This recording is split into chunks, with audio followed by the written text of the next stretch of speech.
Welcome to the deep dive. Today we're laser focused on the world of bug bounty hunting, and we're using the material you shared with us. That's right. And this isn't just, finding the odd error message here and there. Not at all. It's really a proactive thing, ethical, Yeah. looking for security weaknesses in software, web apps, Yeah. stuff we all use. Exactly. So we'll be dissecting the mindset, the methods, even some specific techniques. It's a fascinating field, honestly, and pretty critical these days. Definitely critical. Our mission today, it's pretty straightforward. We want to give you a really clear, insightful understanding of what bug bounty hunting actually is, the different areas it covers and maybe where the real opportunities are. Exactly. And our main lens for this, like you said, is from the material shared excerpts from Bug Bounty Bootcamp. Right. It's a great resource. It's a really structured look at the whole ecosystem, getting started, different web vulnerabilities, even some expert techniques. It's a solid starting point if you're curious. And for you, the learner, if you're someone who wants to get up to speed quickly, really absorb this stuff well, this deep dive is designed for that. Yeah, think of it as a pathway. We'll highlight the key concepts, maybe some surprising facts, the practical steps, Hmm? but we'll try hard to keep the jargon manageable. Right, break it down. Hopefully you'll have those aha moments as we unpack some of the, let's face it, sometimes complex topics into clearer bits. Okay, let's dive in then. Yeah. What actually is a bug bounty program at its heart? Well, fundamentally, it's basically an open invitation. A company says, hey, ethical security researchers, come test our stuff. Okay. Actively probe our products or services, look for security holes. It's a way for them to crowdsource security testing, really, augment their own teams. Huh. It sounds a bit like asking people to try and break into your house, but nicely. Huh, yeah, kind of, but ethically. For the company, it's smart. Find the weaknesses before the bad actors do. Makes sense. And it's often cheaper than just relying on internal teams alone. For the researchers, the individuals, there are big draws. Like experience, money. Both. It's amazing hands-on cybersecurity experience. You're working on real systems, not just reading theory. Right, practical skills. Totally.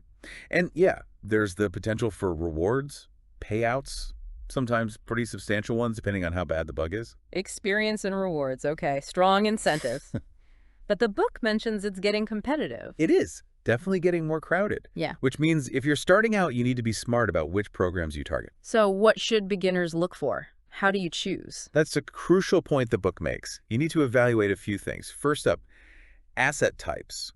What's actually in scope to test? What kinds of things are we talking about? It can be really broad. Social sites, standard web apps, mobile apps, Android, iOS, whatever APIs, sometimes even the source code itself, executables, hardware, IoT devices. Wow, okay. A lot of variety. Huge variety.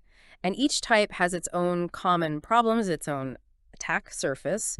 Social apps, for example, lots of user interaction, user content.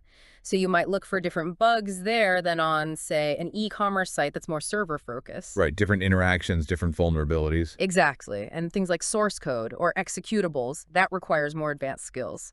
Programming, reverse engineering. The book mentions things like the Internet Bug Bounty or programs for PHP, WordPress as examples there. Okay, so asset type is key. What else matters when picking a program? Well, the hosting platform can matter. Is it run by the company itself or on a dedicated bug bounty platform like HackerOn or BugCrowd? Okay. Then public versus private programs. Private ones often need you to build up a reputation first, get an invite. So you need to earn your way in sometimes. Yeah, the program scope is vital. What exactly are you allowed to attack? You don't want to go out of bounds. Definitely not. Payout amounts, obviously. How much do they pay for different bug severities? And response times, how quick are they to acknowledge and fix things? That matters for your own workflow. So it's a whole picture, not just the potential payout. The book also stresses being professional. Why is that so important here? Oh, massively important. Professionalism is everything. The book nails this don't spam security teams with junk reports, things that aren't really issues. That sounds like a quick way to get ignored. Or worse, it tanks your reputation. Yeah. Many platforms use reputation scores to give access to those private programs we mentioned. So poor quality reports can literally lock you out of opportunities. Right. And remember, you're meant to be collaborating. Be polite, clear in your reports, courteous, build trust. Unprofessionalism can get you banned no matter how good your technical skills are. So reputation and relationships matter just as much as the technical side. Okay, let's shift gears a bit. Foundational concepts. Part 2 kicks off with the basics, how the internet works, the client-server model. Why is that starting point so crucial for a bug hunter? Because it's the absolute foundation. If you don't understand how the web talks, how can you find flaws in the conversation? Makes sense. The book lays it out clearly. You've got clients like your browser asking for stuff from servers, the machines hosting websites. A web page isn't just one thing, it's a collection.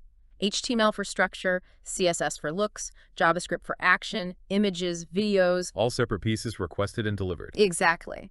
Knowing that flow, client asks, server delivers, that whole back and forth, that's where the potential weak points lie. Understanding that process is step one. Okay, so grasp the dialogue. And a key part of starting that dialogue is DNS, the domain name system.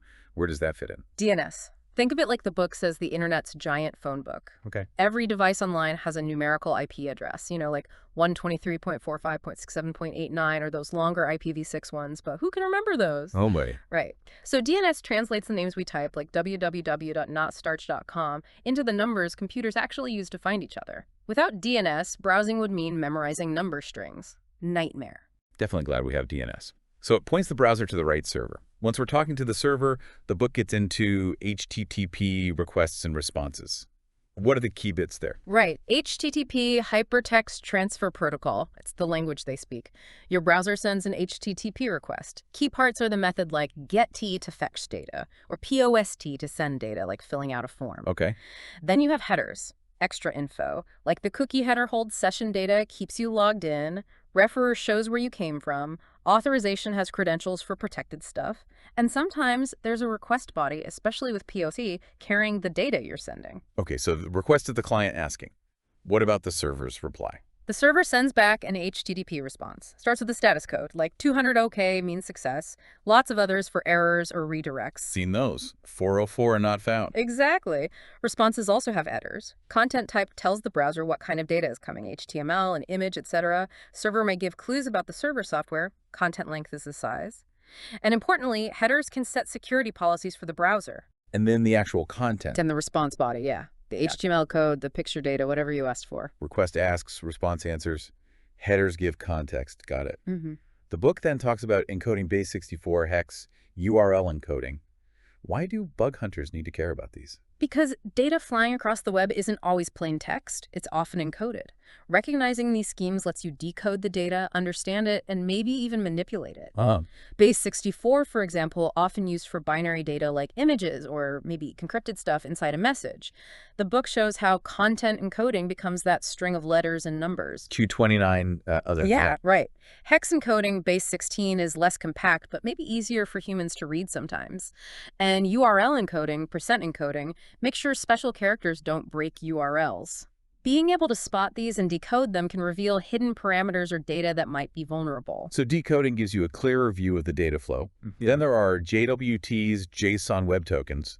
These seem really important now. What's the deal with them? JWTs, yeah, they're everywhere for user identification, securely proving who you are. The book explains they have 3 parts, usually base 64 encoded, separated by dots. Header, payload, signature. Exactly. Header has metadata, like the signing algorithm. Payload has the claims info about the user, like their ID or permissions. And the signature is crucial. It's made with a secret key only the server knows. So the server can check if the token's been tampered with. Precisely. It verifies the integrity. But, and this is a key point the book makes, it doesn't automatically mean confidentiality. Unless the token is also encrypted, anyone can base 64 decode the header and payload and read what's inside. Oh, so sensitive info in the payload could be exposed. Potentially, yeah, if it's not encrypted separately. So JWT security really depends on proper implementation, understanding what data you're putting in there. Right. Verify identity, but watch what data you expose. Okay, last bit in this section. Setting up a hacking environment. It mentions Burp Suite.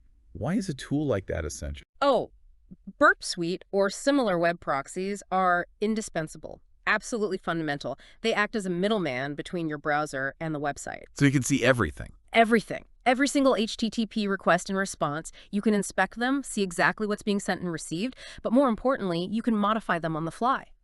That's the key for testing. That's the key. You can change parameters, inject test payloads, replay requests. It gives you granular control and visibility, essential for finding most web vulnerabilities. The book mentions other features too, like intruder for automation, repeater for manual tweaks, decoder. It's a whole toolkit. Okay, Burp Suite is the command center. That leads us right into part 3. Core methodologies, starting with reconnaissance. The book says it's the first step. Why is gathering info so vital before trying any attacks? Recon, yeah. It's foundational because you can't attack what you don't understand. It's like a detective scoping out a crime scene. You need to map out the target. What features does it have? How do users interact? What tech is it built on? The more info you gather up front, the better you can identify potential attack vectors, understand the impact of bugs. So use the application thoroughly. Absolutely. Click every button. Use every feature. The book suggests creating accounts with different privilege levels if possible, admin, regular user, etc. That gives you a much wider view of the attack surface, what different roles can do or see. Paint the full picture first. Okay, the book then dives into specific recon techniques. Google hacking. Using search operators. How does that help find vulnerabilities? Google indexes so much stuff. Google hacking or Google dorking uses special search operators to find things that aren't meant to be public or easy to find. Like what? The book gives examples. On URL, finds pages with specific text in the URL, maybe an admin login page or a vulnerable script name. In title searches, page titles could find default pages or directory listings. Site limits the search to one domain or subdomain, keeping you focused. Searches for specific file types, like looking for .txt files with password in the name, as the book suggests. Risky stuff if found. Yeah, definitely. And it mentions the Google hacking database GHDB. It's full of pre-made queries people use to find sensitive info. So using Google smartly can uncover hidden paths. What other recon tools does the book mention? Quite a few. WHOIS and reverse WHOS for domain registration, info context, ownership details. Then there are tools like Shodan, Senses, Project Sonar. These are like search engines for devices connected to the internet. They passively collect data on open ports, services, certificates, software versions.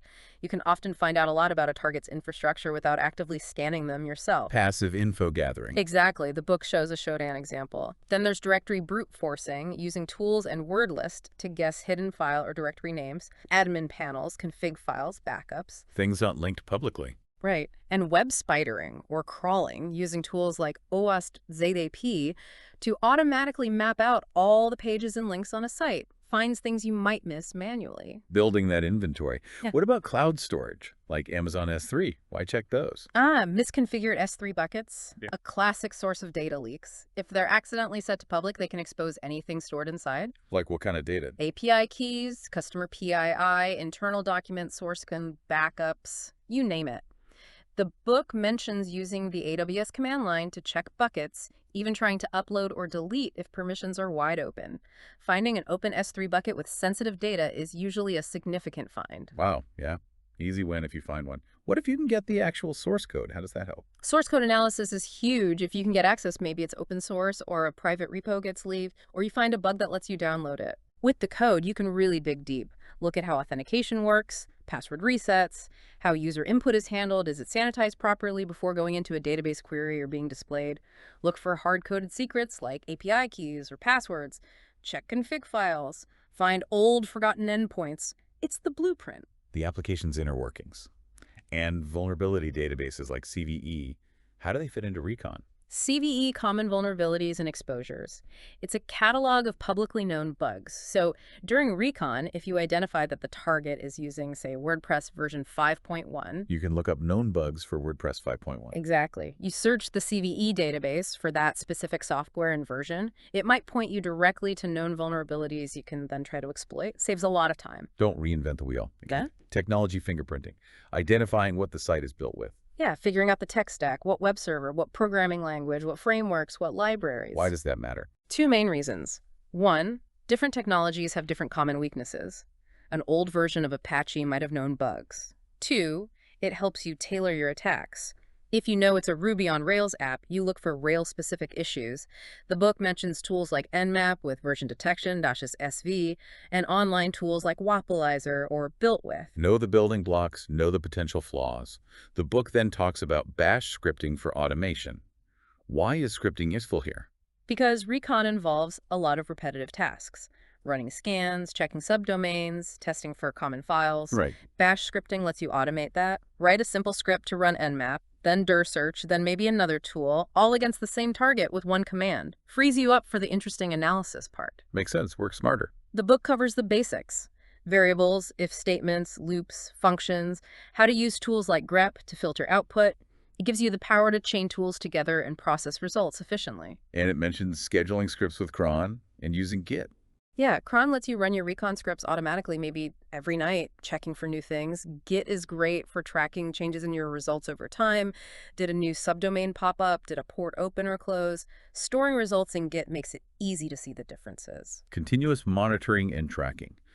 Okay, so after all this recon, you plan attacks based on what you found. And what's passive versus active scanning? Exactly. You analyze your recon data, what looks most promising, what handles sensitive data, you prioritize, maybe focus on the payment processing part first or the user profile editing. Target the high-value areas. Right. And passive versus active. Passive scanning is like using Shodan or Google gathering info that's already out there without directly poking the target much. Active scanning is like using Nmap, directly sending probes to the target to see what responds. More direct, but also more likely to be detected. Okay, that gives us a solid recon foundation. Let's move into part 4, exploitation examples. Starting with the classic, cross-site scripting, XSS. Still a big deal. Oh, absolutely. XSS is still incredibly common and can be very impactful. It's about injecting malicious JavaScript into a web page so it runs in another user's browser. How does that happen? Imagine a comment form. If the website doesn't clean the input properly, an attacker could submit a comment containing a script tag. When another user views that comment, the script runs in their browser. And what can that script do? Steal their session cookies, basically hijack their account, deface the site, redirect them to a fake login page to steal passwords. Lots of nasty stuff. Okay. The book mentions different types. Stored, reflected, DOM. Yeah, stored is like that common example: the bad script gets saved on the server. Reflected is when the script is in the request, like a search query, and the server immediately echoes it back in the response, unsafely. DOM-based happens entirely in the browser, manipulating the page's structure with JavaScript. And there are ways to bypass filters. Constantly. Attackers get creative, using HTML comments, different event handlers like on-mouse-over, encoding tricks, loading external scripts. There are even polyglot scripts designed to work in many different contexts at once. The book shows examples like using data URLs, too. It's an ongoing battle. Wow. Okay, next up, clickjacking. What's the trick here? Clickjacking is about visual deception. You trick a user into clicking something they didn't intend to click. How? Usually by loading the target website in a hidden or transparent iframe, layered over something else the user thinks they're interacting with. They click a button on what they see, but they're actually clicking a button like delete account or transfer fence on the hidden site. Sneaky.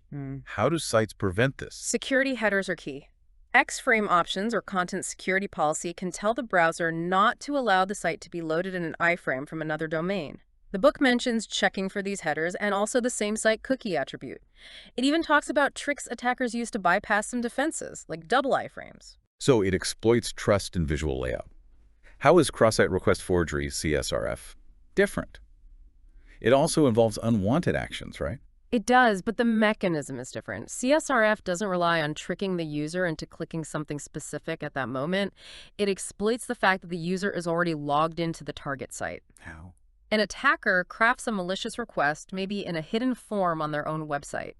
If a logged-in user visits the attacker site, their browser might automatically send that malicious request to the target site along with their session cookies. Oh, so the site thinks the user legitimately made the request. Exactly. The book uses the example of making someone send a tweet without knowing it. The browser just includes the cookies, authenticating the request. It happens behind the scenes. What about defenses? CSRF tokens. Yeah, CSRF tokens are the standard defense, unique, unpredictable values that need to be included in requests. But the book mentions ways attackers try to bypass them, maybe removing the token or finding places where it's not checked properly. It even shows how CSRF can sometimes be chained with self-XSS to make it more dangerous. So making the browser betray the user. Right. Okay, next. Insecure direct object references, IDORs. What are these? IDORs are often simpler but very serious. It's when an application lets you access data or resources just by changing an ID in the URL or request without properly checking if you should have access. Like changing message 123 to message 124 to read someone else's message. Precisely that kind of thing. Or user ABIA to use IIZ. The core issue is missing or broken authorization checks. The app just trusts the ID you provide. How do you find these? Test with different user accounts. Try accessing things you shouldn't be able to. Try accessing things when not logged in. Look for IDs anywhere in the request URLs, form data, headers, cookies. See if you can guess other valid IDs. The book also mentions blind IGORs, where you don't see the data directly, but maybe it leaks in an email alert or an export file later. Classic access control failure. Okay, SQL injection, a big one. What's the core idea? SQL injection is injecting malicious SQL database commands into input fields where the application expects user data. So instead of a username, you put in database code. Yeah. If the application just takes that input and sticks it straight into a database query without cleaning it, boom. The attacker's SQL code gets executed by the database. What can that achieve? Bypass logins, steal data, modify data, sometimes even take control of the database server itself, leading to RCE. The book shows a login bypass example. How do you prevent it? Prepared statements or parameterized queries. That's the gold standard. It forces the database to treat the input strictly as data, not executable code. But the book explores other types too: error-based, Boolean-based, blind SQL, even NoSQL injection for databases like MongoDB. Powerful stuff, you find it. Next, race conditions. These sound tricky. They can be. Race conditions exploit timing issues. When multiple actions happen at almost the same time and the outcome depends on the exact sequence, sometimes you can manipulate that sequence to cause an error or unintended result. Like the bank transfer example. Yeah, the book uses that. 2 simultaneous requests to withdraw money before the balance is updated correctly could lead to withdrawing more than you have. Often found in things involving money, votes, likes, inventory counts, or access control changes. You need tools to send requests very close together to test for these. Exploiting tiny time gaps. Nice. Okay, server-side request forgery, SSRF. What's this one? SSRF is when you trick the server into making requests on your behalf. To where? To places it shouldn't, usually. Could be internal network addresses, other servers behind the firewall, or even local host on the server itself. Sometimes external sites too. How does that happen? Often through features that take a URL as input, like a service that fetches an image from a URL or generates a PDF from a web page. If the server doesn't validate that URL properly, an attacker might provide an internal IP address like 192.168.1.1 or http.localhostadmin. And the server just makes the request. Yep. It can be used to scan internal networks, access internal admin panels, or interact with cloud provider metadata services to steal credentials. The book specifically mentions AWS and Google Cloud examples. There's also blind SSRF, where you don't see the response but can maybe detect it through timing or out-of-band methods. Using the server as an internal proxy. Nasty. Then, insecure deserialization. That's technical. It is a bit. Serialization is turning an object, like a user profile and code, into a stream of bytes for storage or transmission. Deserialization is turning it back into an object. Okay, here's the risk. The risk is when the application deserializes data that came from an untrusted source, like user input. An attacker can craft a malicious serialized object. When the application trustingly deserializes it, it can trigger unexpected code execution within the application. It often involves exploiting how the programming language reconstructs objects, sometimes using magic methods that run automatically during deserialization, or chaining together seemingly harmless objects, gadgets, that in combination lead to code execution. The book gives PHP and Java examples and mentions tools like Serial for Java gadget chains. Exploiting the object rebuilding process. XML, external entity injection, XXE. XXE targets applications that parse XML input. XML has a feature called external entities that can reference external files or URLs. If the XML parser isn't configured securely, an attacker can define a malicious external entity that points to a local file on the server, like etc. When the parser processes the XML, it might read that file and include its contents in the result. Reading local files via XML. Exactly. It can also be used for SSRF-like attacks, making the server fetch external resources. The book covers techniques for this, including blind XXE, where you exfiltrate data even if you don't see the direct output, using external DTDs or other channels like FTP or HTTP requests to a server you control. Another way to grab server files. Server-side template injection. SSTI. What's that about? Many web frameworks use template engines like Jinja2, Twig, FreeMarker to generate dynamic HTML pages. They mix static templates with dynamic data. Right. SSTI happens when user input is directly embedded into the template itself without being properly escaped or sanitized. If an attacker can inject template syntax characters, like or preambles in Jinja2, they might be able to execute code within the template engine on the server. So code execution through the web page template. Potentially, yes. The book shows how to probe for SSTI using specific character sequences. If confirmed, you try to identify the engine and then craft payloads to access underlying objects and functions, often aiming for OS command execution leading to RCE. The book details a Jinja2 example navigating object hierarchies to import the OS module. Very direct RCE if you find it. Okay, application logic errors and broken access control. This sounds broader. It is. It's less about a specific technical flaw like squill or XSS, and more about flaws in the application's business logic or how it enforces permissions. Maybe you can bypass a payment step by manipulating parameters, or access admin functions even though you're a regular user, or complete a workflow in an unintended order that breaks security. The book gives an example of bypassing credit card verification. So finding loopholes in the rules. Exactly. It requires understanding how the application should work and then thinking creatively about how to break those assumptions. Often involves mapping out workflows and looking for edge cases or ways to skip steps. The book stresses learning the target, intercepting actions, thinking of bypasses. More about thinking like the developer, but with bad intentions. Remote code execution. RCE, we've seen it as an outcome of others. Any more direct ways? RCE is often the ultimate goal, getting your own code to run on the target server. We saw it can come from SQLA, deserialization, SSTI, but the book also mentions direct code injection, where user input gets directly put into code that's executed, like an evil function, and file inclusion vulnerabilities. File inclusion. Yeah. Local file inclusion, LFI, lets you read arbitrary files on the server by manipulating file paths, like using dot to go up directories. Remote file inclusion, RFI, lets you make the server include and execute a file from an external URL you control. Both are often found in PHP apps using functions like include or require insecurely. So reading server files or running your own code from afar.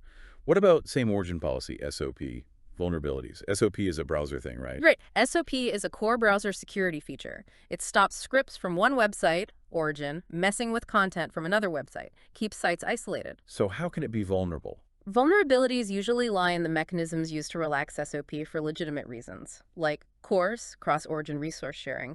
If a site configures CORS too loosely, for example, access control allow origin or the tricky null, other sites might be able to make requests and read data they shouldn't, or issues with post message if the origin check is missing, or insecure JSON-T implementations. Finding ways around the browser's isolation rules. Yeah. Okay, SSO vulnerabilities, subdomain takeovers, and SAML issues. SSO single sign-on is convenient but adds complexity. Subdomain takeover is interesting. If a company points a subdomain, like blog.example.com, to a third-party service, like GitHub Pages or Heroku, but forgets to register it there, an attacker might be able to claim that subdomain on the third-party service. And why is that bad? If the main domain shares cookies with subdomains, the attacker controlling blog.example.com might be able to steal session cookies for example.com. Big problem. Wow. And SAML? SAML is used for exchanging authentication info in SSO. If the SAML assertions aren't properly signed or verified, an attacker might forge an assertion to impersonate another user. The book also mentions OTHO open redirects, abusing redirects in the oath flow to steal access tokens. SSO adds convenience, but also new attack surfaces. Information disclosure. What kind of leaks are we talking about? Just sensitive info being exposed where it shouldn't be. Could be simple stuff like overly detailed error messages or server version numbers and headers. X powered by PHP 5.2.17. Why is that bad? Tells attackers what software you're running, making it easy to find known exploits. Other leaks include exposed config files, source code accidentally put in public repos or on Pastabin, directory listings enabled on the web server, path traversal bugs letting attackers read files. Finding sensitive files again? Yeah, or even exposed .git directories, which can sometimes allow reconstruction of the source code. Lots of ways information can leak out. Data leaks fuel further attacks. What about conducting code reviews? When does a bug hunter do that? Usually if it's open source or client-side JavaScript, or if they find source code via an info disclosure bug, it's about reading the code to find vulnerabilities directly. What do you look for? Dangerous functions, like evil, system, exec, the book has a PHP table, patterns indicating specific bugs, like how SQL queries are built, how user input is handled everywhere, is it validated, sanitized? It's meticulous work. It can be aided by SaaS tools, static analysis, security testing. Deep dive into the code itself and Yeah. quick mentions of mobile and API hacking. What's different there? Mobile hacking involves analyzing the app package, APK for Android, IPA for iOS, looking for hard-coded secrets, insecure data storage on the device, insecure communication with the backend API, issues specific to mobile platforms. Often still involves intercepting traffic with a proxy, like Burp. And APIs. APIs are the interfaces applications use to talk to each other or to backend services. REST, SOAP, GraphQL are common types. Hacking APIs involve testing the endpoints directly. Similar bugs to web apps, IDORs, injection, access control flaws but applied to the API calls. Are you checking authorization properly on every endpoint? Can one user access another user's data via the API? Do responses leak too much info? Fuzzing is big here too. Testing the communication channels directly. Yeah. Okay, last technique. Fuzzing. What is it?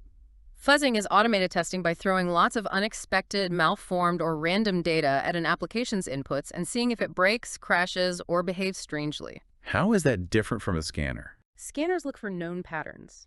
Fuzzers are more about exploring boundaries and unexpected states. You define the inputs, URL params, post data, headers, choose or generate lists of fuzzy data, weird characters, long strings, school XSS payloads, and let a tool like WeFuzz fire away while you monitor the responses for errors, crashes, or interesting changes in length or time. Throwing spaghetti at the wall to see what sticks. Kind of, but targeted spaghetti. You categorize inputs. This looks like an ID. Fuzz it for IDORs. This reflects in the page. Fuzz it for XSS. It's great for finding edge cases. The book shows WeFuzz examples for directories, parameters, XSS, SQL detection. Powerful automation. Okay, that wraps up the technical deep dive based on Bug Bounty Bootcamp. What are the main takeaways for our listener? I think the big picture is that bug bounty hunting is this really cool mix. You need the tech skills, sure, but also that methodical recon, creative exploitation thinking, and crucially, ethical reporting. We've covered a lot: the industry basics, web fundamentals, tons of different bugs, mobile, API, automation. It's a wide field. It really is. And here's something to chew on. Software is always changing, right?